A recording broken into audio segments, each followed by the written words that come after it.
अस्सलाम वालेकुम नाजरीन, क्या हाल है? कैसे हैं आप लोग?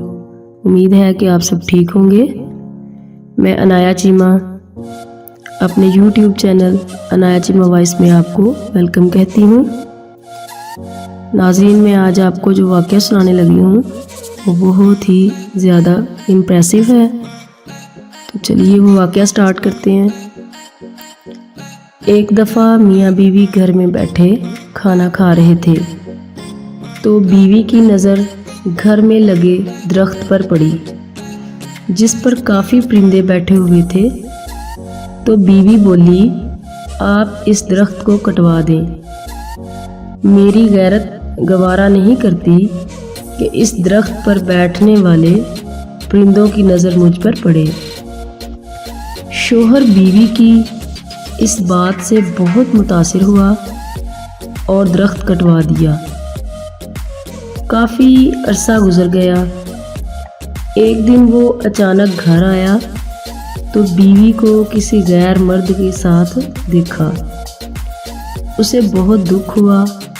वो अपना घर बार छोड़कर चला गया और किसी और शहर कारोबार शुरू किया। उसे कारोबार में बहुत फ़ायदा हुआ।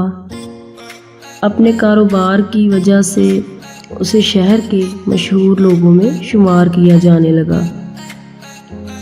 यहाँ तक कि वक्त के बादशाह तक भी रिसाई हासिल कर ली।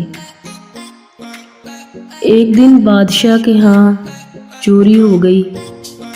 चोर को पकड़ने की बहुत कोशिश की गई मगर नाकाम।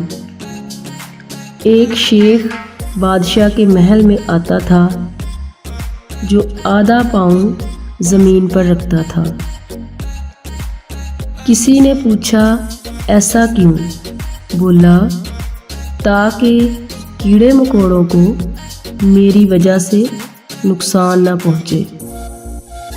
वो शख्स फौरन बादशाह के पास गया और कहा, इसी ने आपकी चोरी की है। जब शेख को पकड़ कर लाया गया तो वाकई जो सामान चोरी हुआ था उसी के पास से निकला। बादशाह ने हैरान होकर कहा, ऐसा कैसे हो सकता है? ये तो बहुत नेक था। उसने कहा, मेरे घर में एक दरख्त था जिसने मुझे ये नसीहत की थी, जो लोग ज़रूरत से ज़्यादा नेक नज़र आने की कोशिश करते हैं वो वैसे नहीं होते जैसा वो नज़र आते हैं। हम लोग नेक बनना नहीं, सिर्फ नेक दिखना और कहलवाना चाहते हैं और ये मुनाफ़क़त का सबसे आला दर्जा है।